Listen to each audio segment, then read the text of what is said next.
voces diversas nos juntamos en un único movimiento, activistas ambientalistas, activistas de género, activistas contra el maltrato animal, activistas por una educación incluyente desde la primera infancia, en fin, de diversas causas nos juntamos en un solo movimiento para presentarle una lista al Consejo de Bogotá y mi candidatura a la alcaldía. Bueno, ya hice una introducción acerca de quién es usted, qué ha hecho y demás, pero ¿por qué lanzarse de una al segundo al segundo puesto más importante de Colombia? ¿Por qué, digamos, no surtir ciertos pasos? Algunos empiezan por el Consejo de Bogotá, otros por el Congreso de la República. ¿Usted por qué de una se lanzó a la alcaldía de Bogotá? Esa es una muy buena pregunta y como lo has dicho, a pesar de tener experiencia en lo público durante más años que muchos de los candidatos, es algo curioso, yo soy el segundo candidato con más experiencia en el Ejecutivo, después de Lucho Garzón, quien fue alcalde de Bogotá. Los otros tienen experiencias en temas de Congreso, digamos, pero en agencia ejecutiva, como viceministro del Trabajo y viceministro del Interior y director de la Agencia Nacional de Empleo y jefe de planeación, tengo más de 8 años de experiencia en el Ejecutivo, pero la razón no es esa, la razón no es solo que tenga ya las credenciales, digamos, de experiencia, sino especialmente que hay un llamado generacional, Sonia, un llamado generacional donde tenemos que cobrar conciencia que haciendo más de lo mismo no vamos nunca a vivir mejor.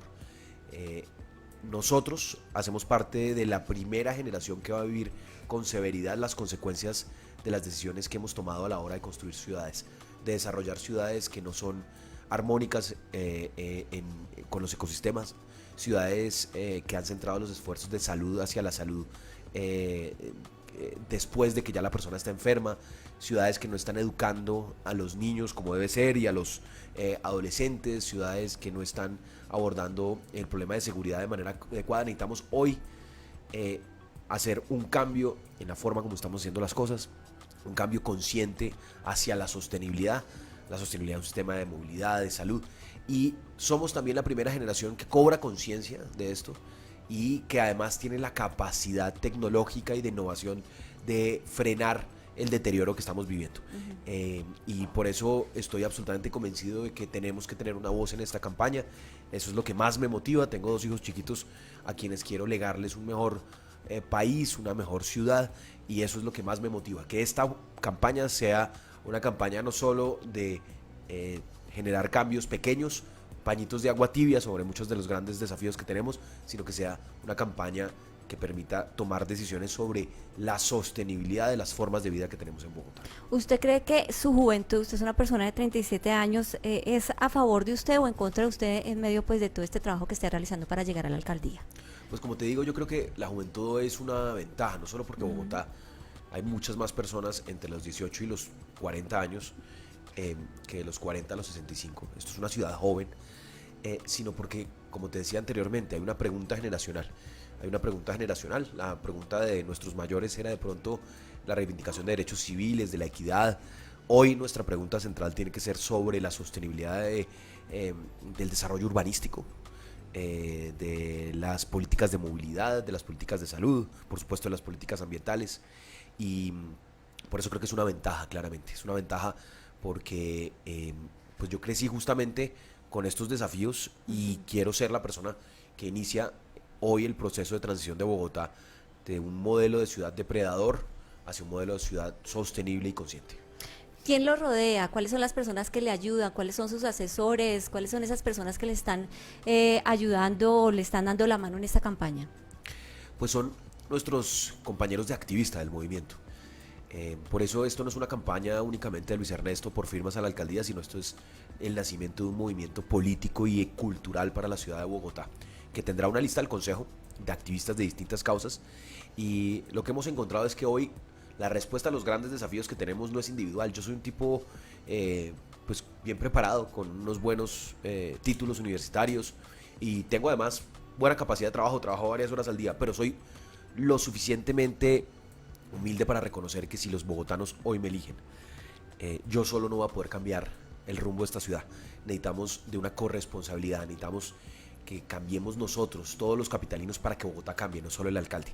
Y entender que la inteligencia es colectiva es lo que más nos motiva en activista. que cada uno tiene un saber distinto. El uno es especialista en temas medioambientales, el otro es especialista en temas de movilidad, ingenieros muy bien preparados, el otro es un vendedor de comercio informal y entiende a su gremio, la otra persona es una mujer que ha estado todo el tiempo luchando por reivindicaciones de género y feministas. Es decir, aquí hay una enorme diversidad de causas, enorme diversidad de ciudadanías, de inquietudes ciudadanas y políticas, y entender que la una no tiene que ser más fuerte que la otra, ni más importante, ni callar a la otra para existir, sino todo lo contrario. Tienen que hacerse más fuertes porque se unen, es lo que más nos motiva, y por eso me rodean, son activistas de diversas causas, que hoy son los que más me entusiasman a seguir adelante y que hoy están haciendo un trabajo voluntario, consagrado, de recoger las firmas para su lista al consejo, para nuestra candidatura a la alcaldía. En esta campaña no hay casi plata, hay un poquito de recursos de una moto que vendí, pero lo que hay es un montón de gente motivada a transformar a Bogotá y a ser protagonistas del rumbo que tiene la ciudad. ¿Cómo son esas estrategias de concientización que está liderando en la campaña, Luis Ernesto?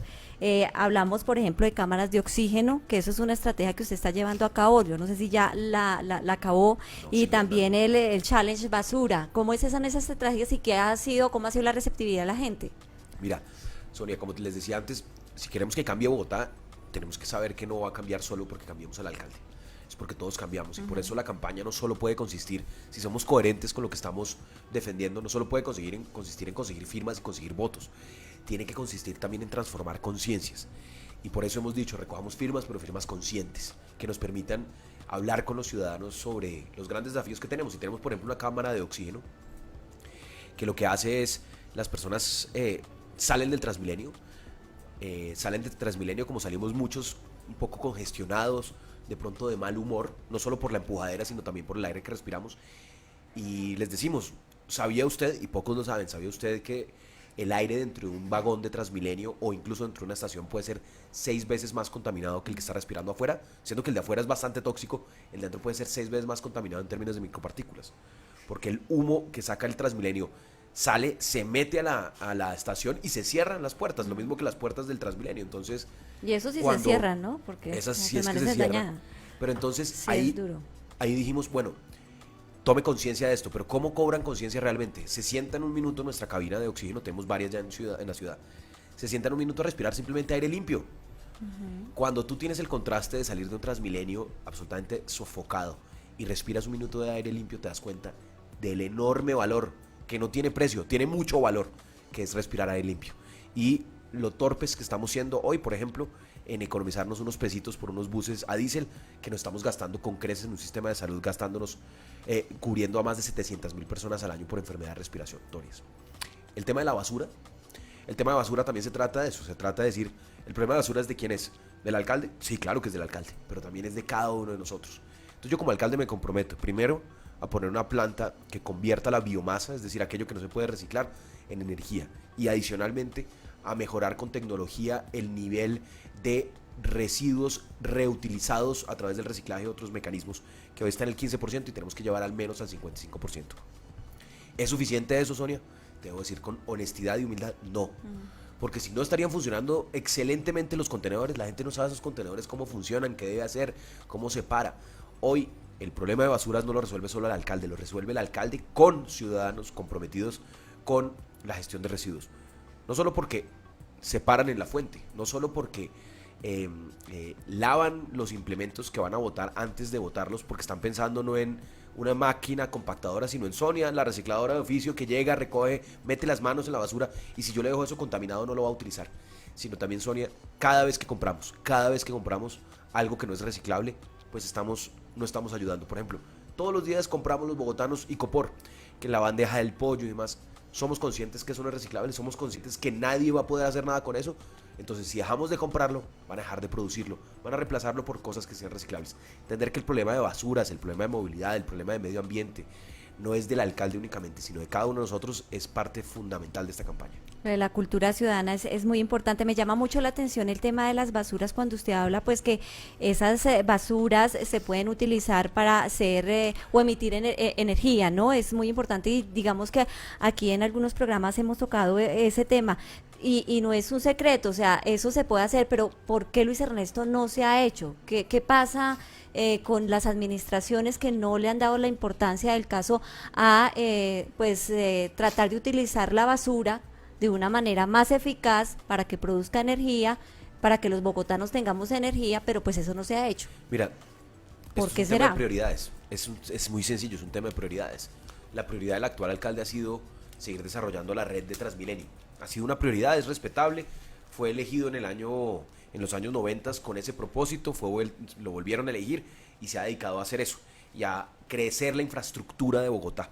Pero en los temas medioambientales, desafortunadamente no ha sido el más comprometido.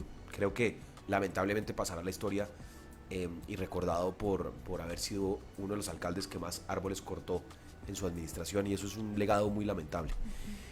¿Por qué no se ha hecho? Simplemente porque no hay voluntad política, porque la urgencia está ahí. Hay estudios que demuestran con creces que el relleno sanitario de Doña Juana tiene 5 años máximo de vida antes de un colapso sanitario, una crisis sanitaria sin precedentes en la ciudad de Bogotá. Esto tiene un impacto no solo sobre las comunidades que viven en el Mochuelo, sino también sobre todos los ecosistemas y acuíferos que están en los alrededores. Recordemos que toda esta basura tiene unos lixiviados y que ahí reposa gran parte del problema. ¿Qué se necesita? Simplemente entender que la basura no es un problema que tenemos que enterrar. La basura es una oportunidad de negocio extraordinaria. Un país como Suecia saca el 70% de su oro de material desechado de tecnología. Este computador, cuando salga, seguramente termina en el botadero de Doña Juana en la ciudad de Bogotá. Allá iría a ser reutilizado y sus componentes, incluso unos de ellos, podrían ser utilizados para extraer oro, por ejemplo. Entender que tenemos que ver en la basura una oportunidad de reutilización, de reciclaje, migrar hacia una cultura residuo cero, pero también involucrar al ciudadano en esa acción cotidiana del día a día de no comprar cosas que no sean reciclables, de asumir una corresponsabilidad a la hora de separar en la fuente y ojalá de que conozcan a su reciclador de oficio. Si queremos cambiar a Bogotá, tenemos que cambiar nosotros. Bueno, hablemos acerca de que ya lo ha tocado un poco el tema de movilidad. Usted critica esta supuesta renovación de buses de Transmilenio que la verdad no le van a servir mucho al medio ambiente, pero hablemos acerca de esa propuesta que usted tiene en materia de movilidad, de metro, qué va a pasar con los buses del SITP, la chatarrización, que también estos buses azules contribuyen mucho a la calidad del aire, a la mala calidad del aire en la ciudad. Sonia, tenemos primero, con una humildad, entender que este modelo de transporte público masivo que tiene la ciudad de Bogotá, que es el Transmilenio como red estructuradora, es decir, la apuesta es que el grueso de los bogotanos se movilicen en Transmilenio, funcionó en los 90, pero ya no funciona. No funciona porque Bogotá es una ciudad que ha crecido muchísimo, es una ciudad de más de 7,2 millones de habitantes, y ninguna ciudad de este tamaño utiliza únicamente la superficie para movilizar a la gente. ¿Por qué está colapsado el transporte en Bogotá, la movilidad en Bogotá? Porque pasamos de 32 kilómetros por hora promedio hace 10 años a 22 kilómetros promedio hoy. Porque estamos pasando 21 días al año en un trancón. Porque todas las formas de movilidad, los que van en transporte público, los que van en el carro particular, los que van en la motocicleta, los que van en la bicicleta, los peatones, todos competimos por el mismo recurso que es la superficie. Las grandes ciudades como Bogotá hacen desarrollos de la movilidad masiva con red férrea, sistemas férreos que utilizan lo subterráneo y lo elevado. Eso es lo que tenemos que priorizar en Bogotá. Y por eso la absoluta prioridad es sacar adelante un metro, de manera ideal un metro subterráneo, no por caprichos de que sea un alcalde o el otro, simplemente porque es mucho más eficiente en capacidad de carga, de transporte, en términos urbanísticos y ambientales. Pero además tenemos, y yo sé que hay personas que dicen que esto es populismo, no es ningún populismo, tenemos que dejar de construir nuevas troncales de Transmilenio. ¿Por qué? Porque la plata es una, la plata no crece en los árboles, el distrito tiene un patrimonio y un presupuesto, y ese presupuesto o se invierte en más troncales de Transmilenio y menos metro, o se invierte en más metro y otras formas de movilidad. ¿Qué es lo que hizo el alcalde Enrique Peñalosa? Desmontó una red de metro que tenía una extensión distinta, que era subterránea, que costaba más por ser subterránea, que podía transportar a más pasajeros, y la convirtió en un metro elevado que solo va hasta la 72, no hasta la 127, que tiene menos estaciones porque cuesta menos. ¿Para qué? Para poder construir más Transmilenio. Entender que hoy realmente sí estamos en una disyuntiva entre seguir construyendo troncales de Transmilenio o apostarle a un metro que ojalá llegue a Suba, Engativá por el norte y hacia el Portal del Sur por el sur, es fundamental. Y me preguntas por el SITP. Estamos en una trampa dramática con el SITP. Nos gastamos más de $500 millones al año subsidiando no al pasajero o a la persona que paga el pasaje, sino al operador del SITP. No podemos seguir así, necesitamos renegociar y reestructurar completamente el SITP, pero el punto central de esa reestructuración es que los 17.900 buses a diésel, 17.900, óigase bien, que hoy transitan por el SITP, que no han sido renovados porque como es un sistema desfinanciado, la gente dice, pero estamos quebrados, ¿cómo vamos a comprar nuevos buses? Pues tenemos que salir de ese círculo vicioso, si no nunca vamos a renovar esa flota, y eso nos está costando literalmente 700.000 enfermos al año en Bogotá por calidad del aire. Ya hay estudios que demuestran que la calidad del aire es el factor que más acorta la vida, más que el cigarrillo, más que el tabaco, más que el terrorismo, más que el SIDA. O sea, hoy realmente la problemática de calidad del aire no se puede abordar con tibiezas, y por eso he dicho que tenemos que hacer una renovación en los próximos 3 años de esa flota. Los recursos no están. Los recursos, los sí, recursos no están, y por eso necesitamos que la ciudad tenga un empréstito para tal fin. Debemos endeudar a la ciudad para hacer esa renovación en un periodo de 3 años máximo, un empréstito que se va a pagar en un horizonte de 15 años, solo, te digo, y además ya los modelos económicos están solo con las economías en costos de salud que va a tener el distrito, y además los aumentos en productividad. Te digo a qué me refiero con aumento en productividad. Pocos saben que en Bogotá los capitalinos nos estamos declarando con incapacidad médica en promedio 8 días al año por causa del aire. Es decir, trabajamos 8 días al año menos todos los bogotanos. Imagínate eso, cuánto cuesta, cuál es el costo en productividad. Entender que es un pésimo negocio. No transitar hacia la sostenibilidad es lo más importante de esta campaña. El tema del metro, usted dice que le apuesta al metro subterráneo. Pero ¿qué va a pasar si si esta actual administración deja pues la primera fase del metro de Bogotá elevado? ¿Usted lo va a continuar, o sea, va a dejar lo que en su momento quiere el alcalde Enrique Peñalosa? ¿Usted no revertiría pues esa decisión? Luis Ernesto Gómez no va a ser el alcalde que tire un contrato a la caneca y endeude a los ciudadanos por cuenta de unas indemnizaciones multimillonarias. Eso es una irresponsabilidad. Tengo clarísimo que el metro subterráneo es la mejor opción para Bogotá. ¿Por qué? Porque reduce los tiempos de movilidad, porque tiene una capacidad de carga de pasajeros no de 26.000, sino de 46.000 pasajeros al arranque. Porque tiene más estaciones más estaciones, por lo cual la distancia es de 800 metros promedio, mientras que en el elevado es de 1,4 kilómetros. ¿Eso qué implica? Pues que me resulta mejor opción de movilidad llegar más cerca de donde voy y montarme más cerca de donde estoy.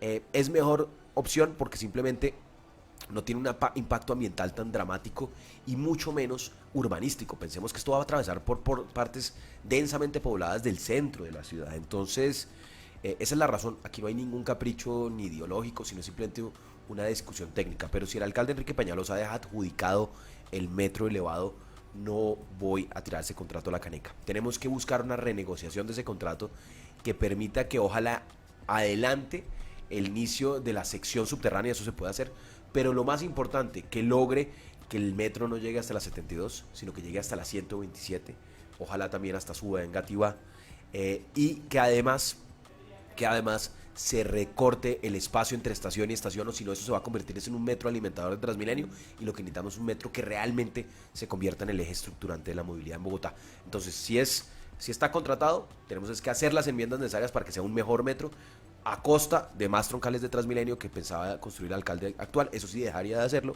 porque no va a alcanzar a dejarlas adjudicadas, pero recordar que lo ideal sería un metro subterráneo para Bogotá. No Transmilenio por la séptima, no Transmilenio por la 68, no Transmilenio por la Boyacá. Mi posición frente al Transmilenio es que hay que cuidar las troncales que ya hay que mejorar la movilidad en esas troncales. Esto es buscando un replanteamiento del contrato con los operadores para que el negocio no sea embutir a muchas personas en pocos buses, sino aumentar frecuencias, aunque no se gane tanto dinero, pero sí mejorar las condiciones del servicio, mejorarse rutas de SITP, mejorar buses, mejorar las estaciones, pero no construir ni una sola troncal de Transmilenio más en Bogotá, sino invertir todo ese dinero en metro.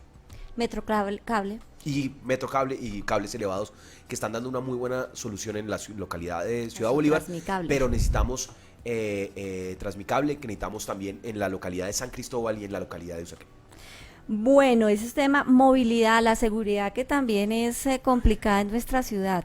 ¿Cómo vamos a hacer para sentirnos más seguros en Bogotá? Los capitalinos han dicho en diversas encuestas, sondeos de opinión, que este es el tema de la alcaldía de Bogotá. Y como es el tema, nos corresponde a los candidatos no ofrecer frases de cajón ni propuestas que van a ser inefectivas. Lo popular es salir a decir más policía, más fuerza pública, y con eso resolvemos el problema.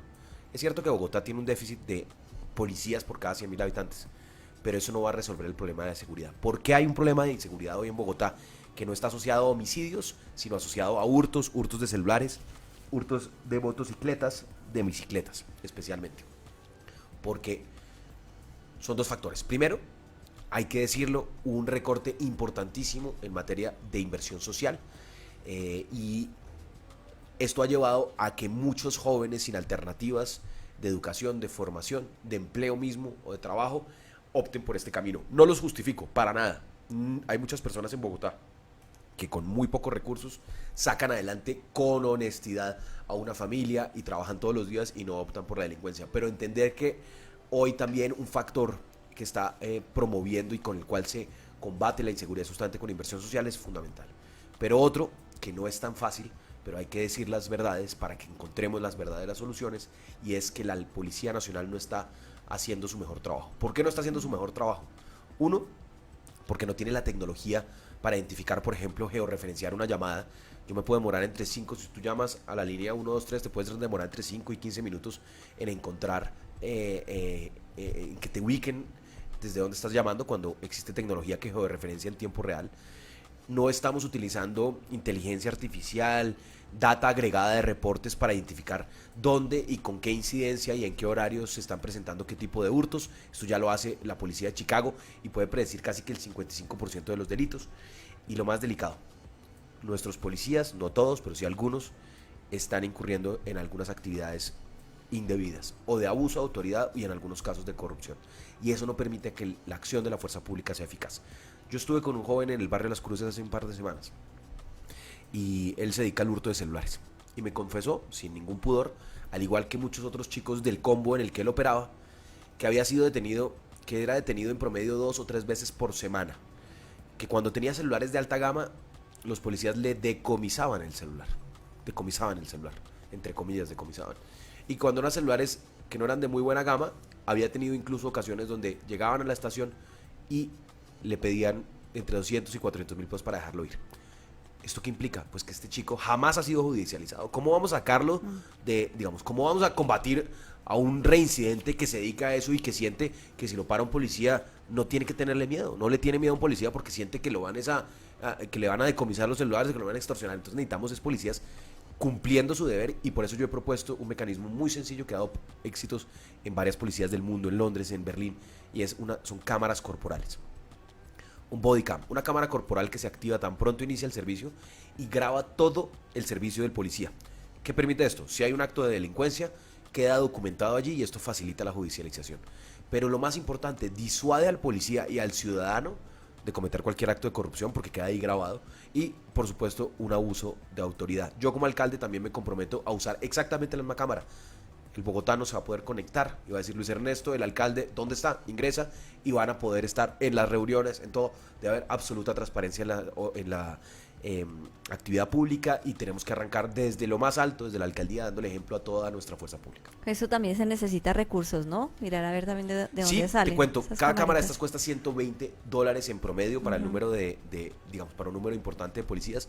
No es la medida más costosa, pero sí es la más eficaz que se ha conocido para luchar contra ese tipo de actos individuos en fuerzas públicas, y estoy seguro que esto nos va a ayudar de manera contundente a mejorar los niveles de inseguridad en Bogotá. Y muy importante que los policías trabajen, porque es que no todos, no digo todos, pero una veces se pone a ver, por ejemplo, las estaciones de Transmilenio y demás, que no cumplen la labor como tal, no vigilan, no están pendientes de las personas que se están colando en el Transmilenio, están más pendientes de chatear que de otra cosa, y es muy importante esa de concientización, tanto para la ciudadanía en general, pero también para las autoridades. Y no que solo los policías, yo trabajan. creo que todos tenemos que bajarle al chat. Creo Sí, que eso no, se nos sí, está sí, volviendo sí. en todos nuestros servidores públicos. Incluso uno mismo tiene que entender que el chat es una herramienta extraordinaria para hacer más eficiente nuestro trabajo, comunicarnos remotamente, pero también se puede convertir en un problema de productividad porque nos la pasamos pendiente del chat y no concentrado en dónde estamos haciendo lo que estamos haciendo. Bueno, en materia de educación, las propuestas, ¿cómo está dentro de ese ramillete de propuestas de la Universidad Distrital Francisco José de Caldas? Bueno, déjame comenzar por ahí justamente. La Universidad Distrital tiene que ser la joya de la corona del distrito de Bogotá. ¿Por qué? Porque el futuro de Bogotá, de las grandes ciudades y de la economía en el mundo no es del capital. El futuro es de la inteligencia, es del conocimiento. Y eso solo lo logramos con inversiones importantes en educación superior. Por eso yo he dicho, necesitamos que la Universidad Distrital siga llegando a las localidades. La sede de Ciudad Bolívar es muy importante, y esa nos ha enseñado que una ciudad tan grande como Bogotá, con una localidad como Ciudad Bolívar de 700.000 habitantes, pues tiene que tener en esas localidades grandes una sede de la Universidad Distrital. El caso concreto, Suba. Nosotros necesitamos una sede en Suba. Eso es como si la ciudad de Cali, o la ciudad de Barranquilla, perdón, que tiene casi el mismo nivel el mismo número de personas que la localidad de Suba, no tuviera universidad pública. Tenemos que tener una sede en la localidad de Suba, y ojalá en la localidad Engativá de nuestra universidad distrital. Necesitamos que nuestra universidad distrital también incursione en formación técnica tecnológica de las competencias y habilidades y disciplinas que serán necesarias para ser exitosos en la cuarta revolución industrial. Son competencias y conocimientos y saberes que hoy no estamos preparando ni formando a nuestros jóvenes, y la universidad distrital puede ser justamente el lugar donde desarrollemos esas competencias, y además con una apuesta de educación pública gratuita hacia la cual podemos migrar.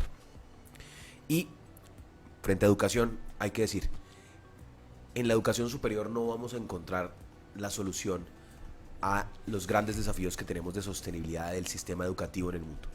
Donde más productivo es cada peso que se invierte para generar las condiciones necesarias para ser exitosos en los próximos 20, 50 años, es en la primera infancia, y es donde menos estamos invirtiendo. Hoy, entre el año y los 6 años, no hay escolarización en Bogotá. 5 años no hay escolarización en Bogotá, no hay preescolar.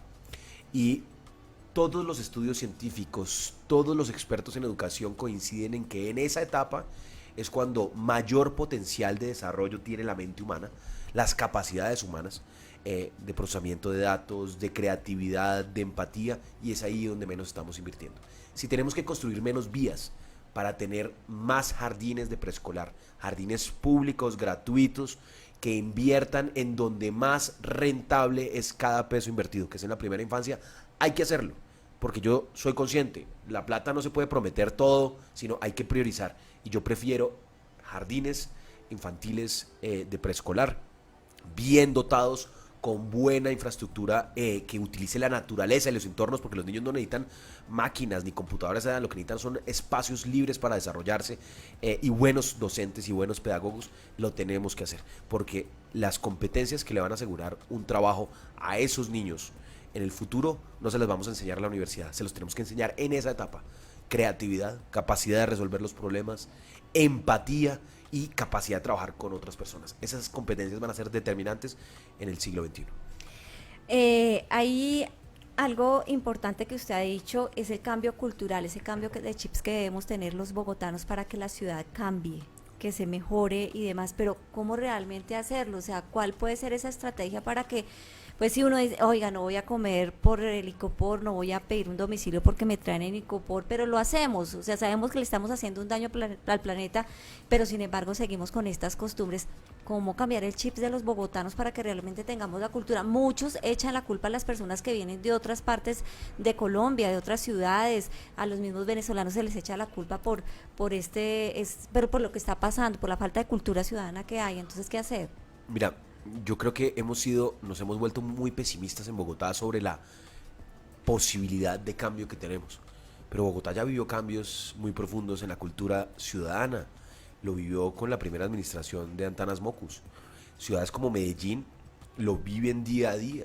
Es decir, esto no es ni propio de los bogotanos ni de los colombianos, sino lo que pasa es que cuando tú crees que estás rodeado de personas que se portan mal, te portas mal. La psicología del comportamiento te indica que tú logras cambiar rápidamente las normas sociales. Las normas sociales es, si yo tiro aquí, por ejemplo, Sonia, un papel en el piso, tú dices, este tipo, no lo vuelvo a invitar, ¿qué tal este candidato?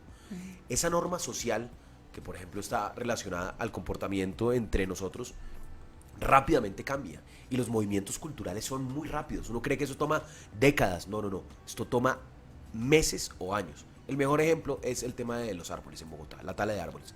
Hace 2, 3 años para la gente era absolutamente normal que llegaba una retroexcavadora y antes de la retroexcavadora llegaban unas sierras, cortaban los árboles y hacían la renovación urbana y tal. Hoy hay un movimiento cultural de defensa del arborado de Bogotá y cada decisión de mover un árbol o de podarlo y demás está vigilado por la ciudadanía. ¿Por qué? Porque cobraron conciencia que el derecho de ese árbol a estar parado ahí está asociado a mi derecho a respirar un aire limpio. Y de la misma manera vamos a cambiar los patrones de consumo, por ejemplo, de productos no reciclables. Hay muchas personas seguramente que nos escuchan y que no son conscientes que no puede hacer absolutamente nada un reciclador con un icopor. De pronto creían que eran reciclables, ya lo saben que no, quienes nos escucharon, pero además ya saben que depende de ellos que se siga enterrando icopor en Bogotá o no, dependiendo de si lo compran y en qué condiciones lo botan. Entonces, yo soy un optimista que tenemos la posibilidad de cambiar rápidamente nuestros patrones culturales, nuestras normas sociales, pero para eso se necesita un alcalde que entienda que gobernar implica escuchar a las personas, trabajar de la mano con las personas, incluso estar dispuesto a dejarse convencer por las personas de que su idea era equivocada. La arrogancia de la actual administración es lo que creo más daño le ha hecho a la cultura ciudadana de Bogotá. Los bogotanos han perdido sentido de pertenencia por su ciudad, simplemente porque sienten que el alcalde va por un lado y ellos van por el otro. Nosotros necesitamos otra vez que todos vayamos en la misma dirección. No importa nuestra ideología, no importa nuestro nivel socioeconómico, no importa qué estemos pensando para Bogotá, pero estoy absolutamente seguro que ese sentido de pertenencia se recupera cuando haya un alcalde capaz de congregar a los ciudadanos en torno a un proyecto de ciudad único, y ese soy yo. Lo bueno y lo malo, lo feo, lo bonito de Enrique Peñalosa. Lo bueno es que ama Bogotá. Yo creo que Enrique Peñalosa realmente le encanta Bogotá, le encantan los puentes de Bogotá, le encanta la infraestructura, pero yo creo que él quiere a Bogotá pero sin gente. Tiene un profundo desprecio por los ciudadanos que habitamos esta ciudad, y ahí está lo malo, justamente. Que él se pensó una ciudad sin gente, se pensó una ciudad que de pronto funciona muy bien, de infraestructura, se ve muy bien en los renders, pero no está pensada para que personas la habiten, personas que no piensan como él. Y ahí está un gran desafío. Bueno, hay que reconocerle, es que ha logrado unos indicadores en temas que para mí son esenciales, como por ejemplo de desnutrición infantil. Ahí ha logrado una reducción muy importante desde la Secretaría de Salud. Ha logrado también sacar adelante proyectos que son buenos para la ciudad, para la localidad de Ciudad Bolívar, como el Transmicable, y entender que no importaba si era una obra que había dejado el alcalde anterior, la sacó adelante, pero yo diría que ha sido más malo que bueno para la ciudad del alcalde Enrique Peñalosa. Comunidad LGBTI. ¿Qué te digo de ellos? No sé. Hacen parte de nuestro movimiento, tenemos varios activistas que defienden la causa de inclusión, de género, y yo creo que tenemos que pasar. Esta es una ciudad que por fortuna fue pionera en reivindicaciones de sus derechos, en entender en que pues la forma como cada quien viva su sexualidad y su vida no le quitan a nadie nada. O sea, una pareja heterosexual no le está quitando nada a una pareja homosexual y viceversa. podemos vivir perfectamente en la misma ciudad, gozar de los mismos derechos, y ese cambio cultural se hizo también impulsada por las administraciones anteriores, de igualdad de derechos. Pero tenemos que pasar de la idea de igualdad de derechos a una idea de aquí hay un potencial enorme para desarrollar una ciudad.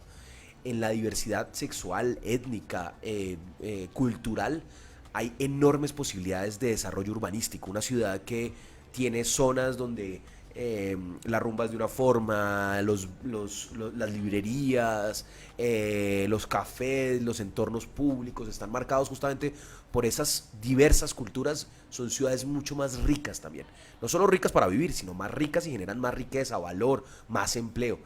Pensemos en las grandes ciudades del mundo. Entonces, entender que en la diversidad hoy tenemos es que pasar de reivindicación de derechos a construir del emprendimiento diverso, a construir de la diversidad una oportunidad de desarrollo urbanístico y económica, es fundamental. Luis Ernesto, habló usted también hace un instante de la lista al Consejo de Activistas. ¿Cómo es este proceso? ¿La gente se puede inscribir a esta lista? Creo que es un reality. ¿Cómo es lo que están haciendo? Bueno, fue un reality. Ya nosotros ya abrimos, pasó. sí, abrimos las inscripciones. Sí. Abrimos las inscripciones cuando lanzamos el movimiento el 26 de enero. Desde ese momento abrimos inscripciones y el 26 de marzo cerramos las inscripciones e iniciamos un proceso donde cada una de las personas que se inscribieron, 107 candidatos, precandidatos al Consejo para 45 cupos, iniciaban un proceso de activar personas, de vincular personas al movimiento. ¿Para qué? Uno, pues porque somos conscientes de que la política no solo con ideas, buenas intenciones se hace, sino con la capacidad de movilizar miles, ojalá cientos de miles de ciudadanos en torno a un proyecto. Y por eso dijimos, organicémonos, cada miembro de activista, cada miembro de esta lista activa a otros ciudadanos, y cada uno de esos ciudadanos activados a su vez activa a otros, es decir, crecer orgánicamente entre personas que se vinculaban a activistas. ¿Para qué? Para la recolección de firmas, para hacer campaña, pero para algo fundamental y que está relacionado con esa lista del Consejo. Todos los concejales de activistas se comprometen a algo muy sencillo, pero que va a ser absolutamente revolucionario en nuestra democracia, y es todas las personas que hicieron parte de esta campaña, todas las personas que se activen, que hagan parte del movimiento activista. Si te elegimos a ti, por ejemplo, Sonia concejala, y esperamos elegir 5 concejales en la ciudad de Bogotá, cada uno de ellos va a someter sus decisiones como concejales a todo integrante de activista. Entonces, por ejemplo, mañana te toca votar en el consejo si apruebas o no el Transmilenio por la séptima. No es una decisión solo tuya, Sonia. Tú nos representas, y como nos representas, abre las votaciones, le va a llegar a cada uno de los miembros de activista una notificación a su celular que tiene 24 horas para votar. Vota, obviamente, con su validación de cédula de que pertenece al movimiento, y con la sumatoria de esos votos tú te comprometes a votar y nuestra bancada en el Consejo de Bogotá. Tenemos que darle oxígeno a la política porque llegan nuevas figuras. Todos los que están integrando la lista son activistas, activistas de género, activistas ambientalistas, activistas por la cultura diversa, diversas causas.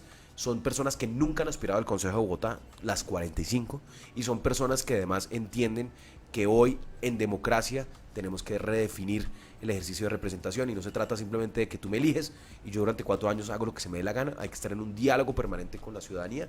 ¿Para qué? Para que volvamos a entender que la democracia realmente es construcción de comunidad, que yo mismo cambie para que Bogotá cambie, para que mi comunidad cambie. ¿Quién eligió a los integrantes de esta lista? Entonces, ¿cómo se eligieron? Se eligieron a través de ese número de activaciones. Los que más activaron, de los 107 preinscritos, se puede inscribir abiertamente todo el mundo, y los que más activaron, más personas vincularon al movimiento, son quienes integran los 45 renglones de activista.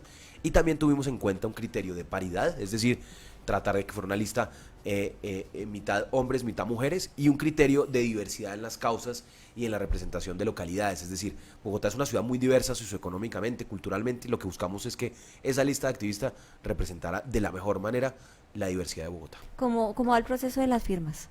Entonces, estamos recogiendo firmas para la alcaldía y recogiendo firmas para la lista del consejo. Hicimos un esfuerzo muy grande al comienzo para la lista, para la alcaldía. Eso tiene que ser aparte. Son 2 planillas distintas. Son 2 planillas distintas. Hicimos un esfuerzo muy grande al inicio para la alcaldía, pensando que íbamos a realizar una consulta interpartidista el 26 de mayo, y para inscribirnos en la consulta se necesitaban las firmas.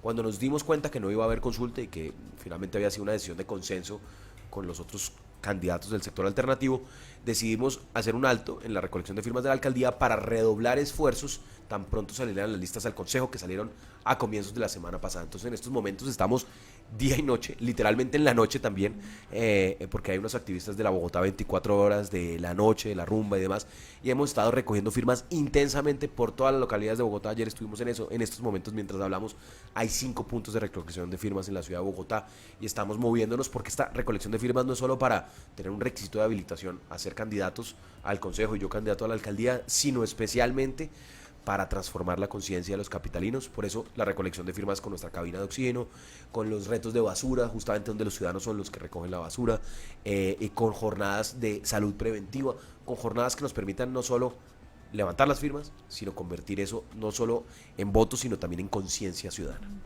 ¿Con cuáles de los candidatos se identifica esto para una futura alianza programática, Luis Ernesto? Bueno, yo creo que hay mayores coincidencias con candidatos, con el candidato del Polo, con Celio Nieves, con el candidato de la Colombia Humana, Jorge Rojas, con la candidata de la Alianza Verde, Claudia López. Hay mayores coincidencias que con los otros candidatos.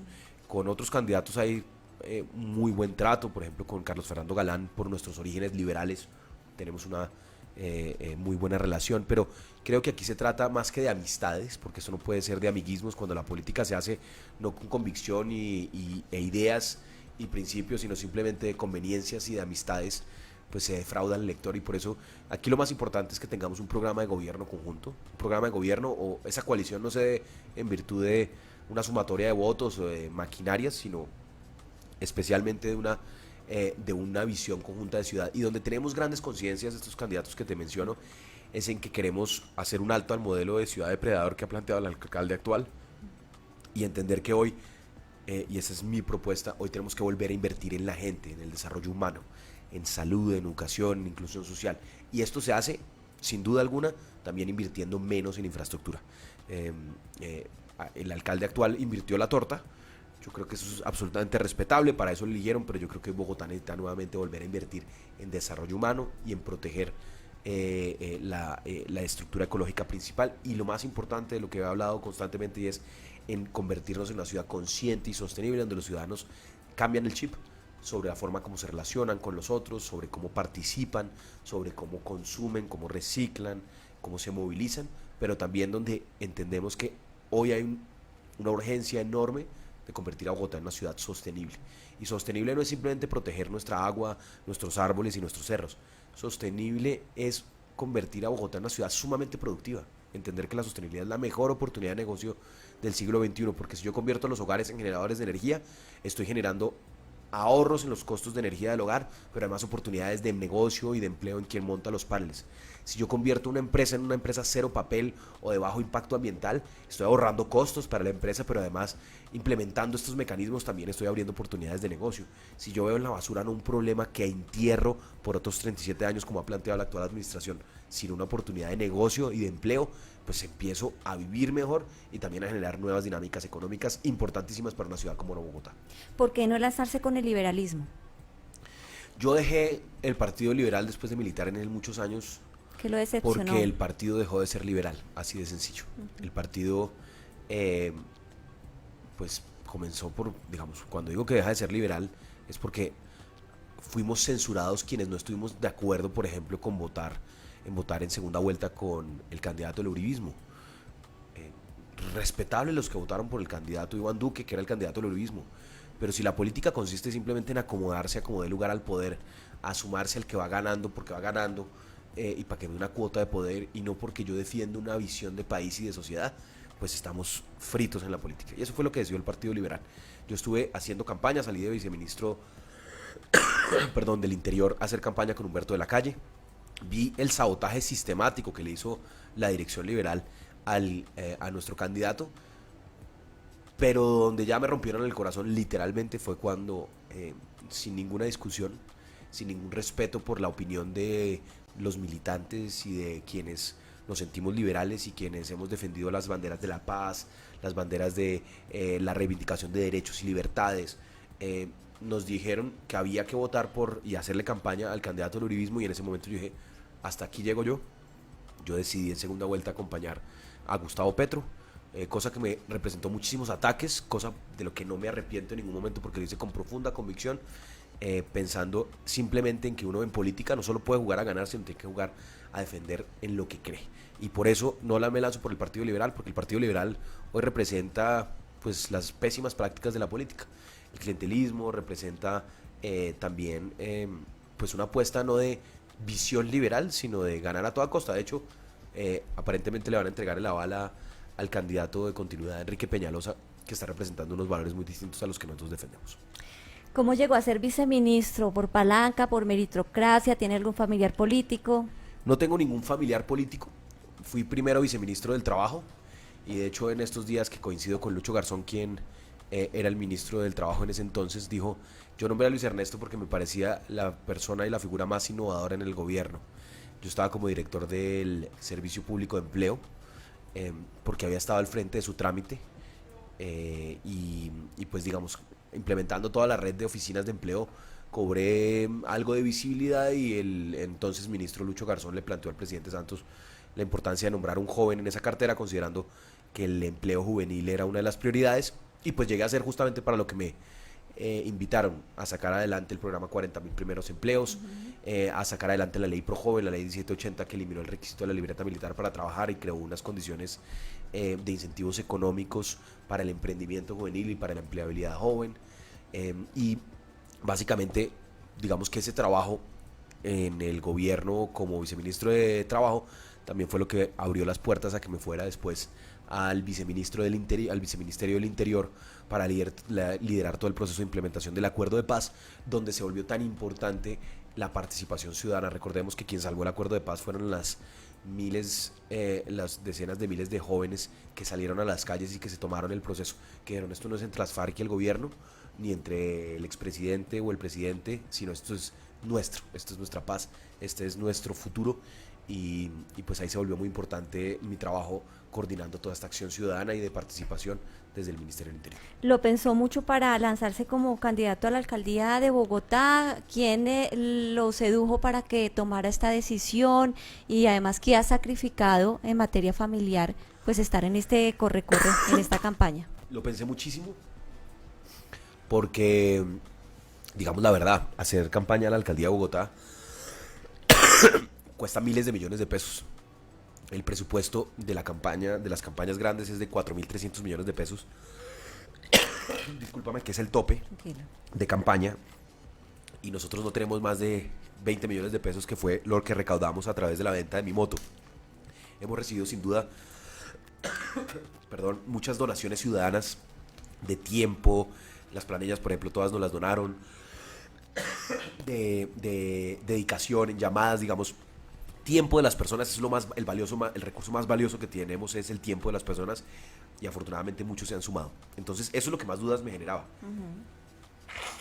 Este clima que hace de las suyas, ¿no, Luis Ernesto? La gripita, pero está a su máximo. De verdad me excuso contigo, Sonia. No se preocupe, eso es normal. Creo que es ébola. Mentiras, No, por favor. No, mentiras. Mis hijos, yo tengo 2 chiquitines y trajeron un virus mutante del jardín. Del jardín, sí, eso es un rotavirus. Esos virus del jardín, los que no tienen niños en jardines, yo creo que los virus más potentes de la humanidad salen de un jardín infantil. Y se vuelve rotavirus. Y ellos lo superan rapidísimo y uno queda noqueado, tendido.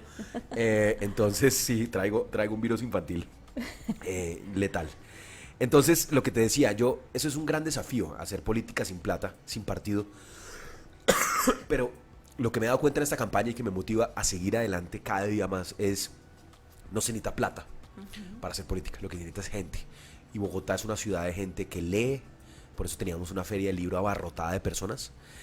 Bogotá es una ciudad de gente que opina, que se informa, que participa, que critica, que trina. Y esas personas no venden su voto, no venden su conciencia. A esas personas la estructura clientelista de Pedro, de Juan, del senador X, del concejal tal, no le compran la conciencia. Hay unos todavía, pero son minoría. Somos mayoría de los bogotanos que votamos libremente, que escuchamos las propuestas, y yo sé, y cada vez más, que conforme me conocen los bogotanos, porque reconozco que hoy no tengo los niveles de reconocimiento más altos como si otros candidatos, entre más me conocen los bogotanos, entre más escuchan nuestras propuestas, más se suman no a decirme voy a votar por usted, Luis Ernesto, o voy a votar por la lista de activistas al consejo, sino dicen voy a ayudarle a hacer campaña, vamos a hacer campaña juntos, le voy a ayudar con la recolección de firmas. Ciudadanos que dicen, vamos a ser protagonistas de esta elección de alcalde mayor de Bogotá y de concejales, y eso me motiva un montón. Los sacrificios en materia familiar, usted dice que tiene 2 hijitos, Julieta y Emiliano. Julieta y Emiliano, los sacrificios, pues yo he evitado que sea un sacrificio porque el sacrificio, pues digamos, a mí me encanta estar con ellos, pero soy consciente que hay que dedicarle mucho tiempo a ellos, entonces pues me acompañan a campaña. Ayer estuvieron conmigo en Gativá, en Rafael Uribe, me acompañan en el carro y la verdad yo creo que espero que no les guste la política porque esto es un oficio cuando se hace de manera honesta un poco agotador, costoso, uno sacrifica muchos temas por estar en esto, pero sí les gusta mucho la gente, son realmente niños amables, interesados en el otro, empáticos, y entonces eso me ha gustado porque me acompañan a todas partes de campaña y caen muy bien y además me ayudan.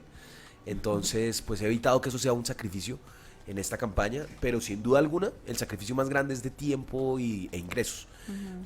Uno no tiene ingresos cuando está haciendo campaña, todo lo contrario, son ingresos. Y yo pues dejé obviamente de trabajar en distintas labores como consultor, por cuenta de la campaña, lo hago con toda tranquilidad y convicción, pero pues soy consciente que eso tiene un impacto en la economía familiar, pero por fortuna estamos en una era donde las mujeres no necesitan un hombre que las mantenga, sino todo lo contrario, ellas son las responsables de la economía del hogar. Afortunadamente mi señora es una extraordinaria profesional que tiene un trabajo que le permite hoy cubrir muchos de los gastos necesarios del hogar, de los costos del jardín de los niños, y eso también me alivia muchísimo para poderme dedicar a esto. ¿La docencia siguió o no? Sigo como docente en la Universidad Externado de Colombia, allí dicto ya desde hace 9 años en la maestría de Gobierno y Política Pública, y en la maestría de Derecho Laboral de la Universidad Javeriana también dicto algunos cursos que me pidieron. Me gustaría tener más tiempo para la docencia porque me encanta, pero pues en época de campaña logro solo estas 2 clases que tengo en las 2 universidades. ¿Tiene guardaespaldas? Sí, ¿Por tengo qué? un esquema de seguridad porque ya desde hace 5 años, cuando estaba como viceministro, no, perdón, incluso sí, como director del Servicio Público de Empleo, que empezamos a implementar el Servicio Público de Empleo, recibí algunas amenazas porque gran parte del acceso al empleo en las zonas de interés petrolero estaba cooptada por las juntas de acción comunal, y detrás de las juntas de acción comunal, no todas, pero sí de algunas de Acacías y algunos municipios del Meta y del Casanare, habían grupos paramilitares y incluso ex paramilitares que estaban desde la cárcel operando, y recibí unas amenazas en ese entonces, y después, digamos, en el trajín de la vida pública uno toma unas decisiones que incomodan a otros. Y por eso a lo largo de estos años, ya voy para 5 años y medio con esquema de seguridad, yo le aposté a un proceso de paz justamente para que ninguno en Colombia necesite un esquema de seguridad, y por eso me duele tanto que hoy, a pesar de todos estos esfuerzos, estamos haciendo retrocesos importantes y estamos viendo cómo volvimos a una época donde los líderes sociales, si no tienen protección, están en alto riesgo, y muchos líderes sociales hoy están siendo amenazados, y hemos visto cómo en los días anteriores han sido asesinados, sí, algunos justamente por ejercer ese liderazgo, por no estar de acuerdo con muchas de las cosas que pasan en su comunidad. ¿Y aún es necesario ese esquema de seguridad para usted?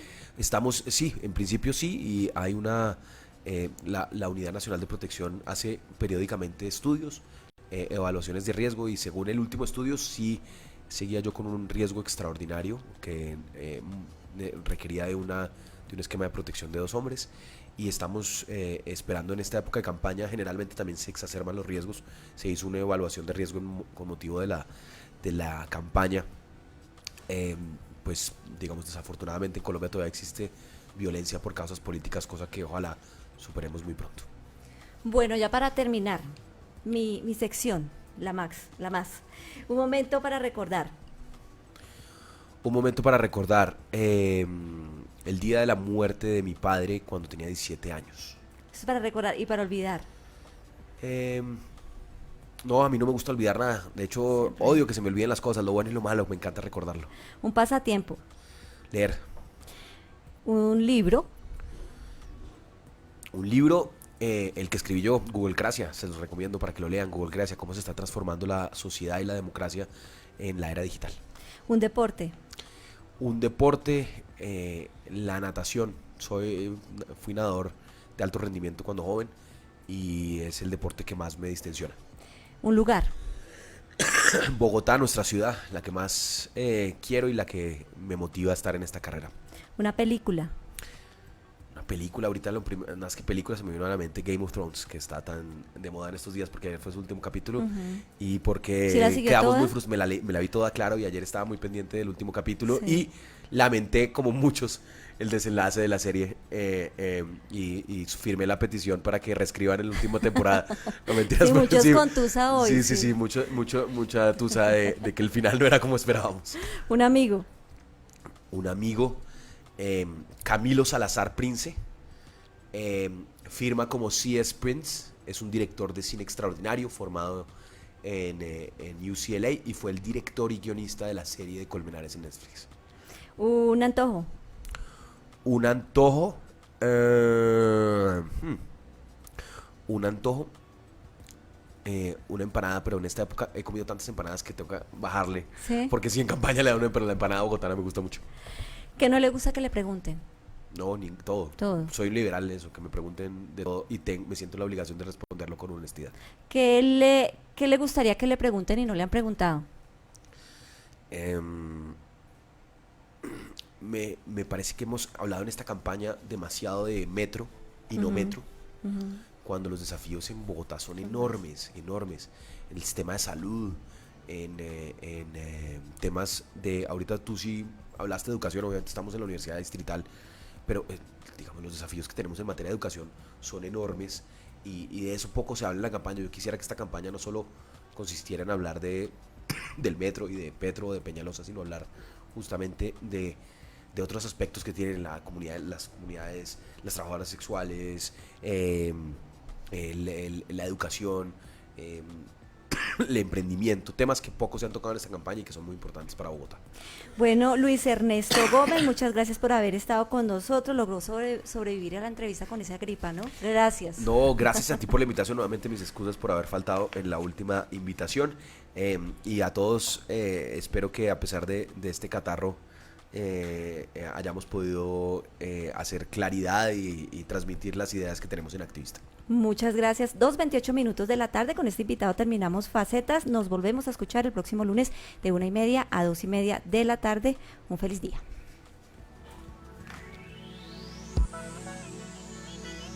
Una voz, una historia nos dice más que cientos de noticias. Antes de ser escritor, Hay una diferencia entre el que lee y el que no lee. humorista, líder indígena, Trabajo fuerte, duro, casi de hombre. secuestrado, Que lo más duro del secuestro es desde el primer día hasta el último.